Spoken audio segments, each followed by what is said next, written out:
সাম্প্রতিক সময়ে বাংলাদেশে অনেক ধরনের ঘটনা ঘটে চলেছে।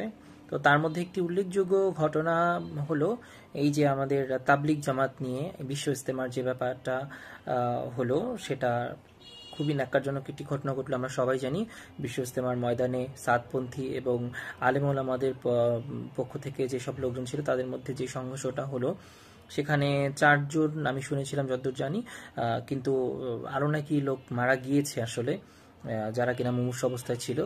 তো যাই হোক, কোনো মৃত্যুই আমাদের আসলে কাম্য নয়। আর বিশেষ করে ধর্মের মধ্যে, মানে নিজের ধর্মের মধ্যে দুটো দলে বিভক্ত হয়ে যাওয়া, এটা তো আসলে আরও আগে কাম্য নয়। কারণ যদি আমরা নিজ ধর্মের মধ্যেই দুভাগে বিভক্ত হয়ে যাই, তাহলে আমাদের মধ্যে ঐক্য থাকবে না। আমাদের মধ্যে যেই একতা থাকার দরকার ছিল সেটা নষ্ট হয়ে যাবে। আর এটার সুযোগ কিন্তু শত্রু